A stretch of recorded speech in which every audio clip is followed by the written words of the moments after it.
ఒరేయ్ నీ మూతికి ముంతుండాలి ఏమైందిరా అన్నారు. ఒరేయ్ నీ వెనక ఒక చీపురు కట్టుకొని తిరగమని చెప్పాంగా ఏమైంది అని అన్నారు. అయ్యా ఆకలి అవుతుందయ్యా, కొంచెం అన్నం పెట్టయ్యా అంటే, మా ఇంట్లో గొడ్లు పనిచేస్తాయి, గొడ్లలో పాటి నువ్వు కూడా పనిచేయి, ఆ కంకులు అంటే మొక్కజొన్నలు, జొన్న కంకులు ఇలాంటివి, ఆ కంకులు అవి తొక్కుతూ ఉంటాయి, ఆ కంకులు తొక్కే పని నువ్వు కూడా చేద్దు కానీ నువ్వు రా, అవి ఆ తొక్కుతూ తొక్కుతూ కంకులు తింటాయి, దానికి అరగవు. ఎందుకు అనంటే నెమరు వేస్తే తప్ప ఈ ఆవులకు లేకపోతే ఈ పని చేసే పశువులకు అరగదు. కాబట్టి అది పేడ వేస్తుంది కదా, పేడ వేసినప్పుడు ఆ పేడ నీకు జీతం ఇస్తాను అన్నారు.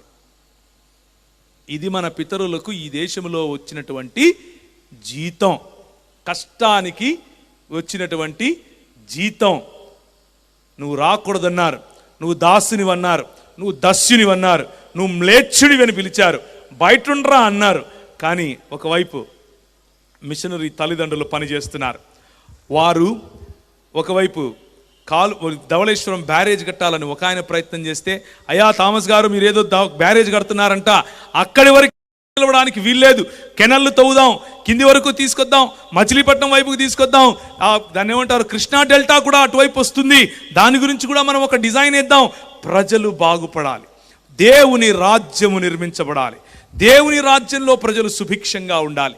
నాకేమొస్తుంది? నేను డ్యామ్ ఎత్తుకుని ఇంగ్లాండ్ వెళ్ళిపోతానా?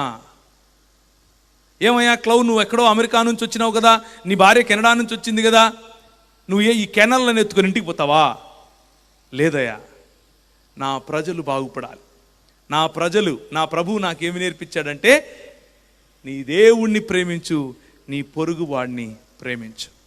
ఇది క్రైస్తవ సమాజం ఈ దేశానికి చేసినటువంటి దేవుని రాజ్య స్థాపన. క్రైస్తవ సమాజం మీ ప్రాంతానికి ఇచ్చినటువంటి బహుమానం.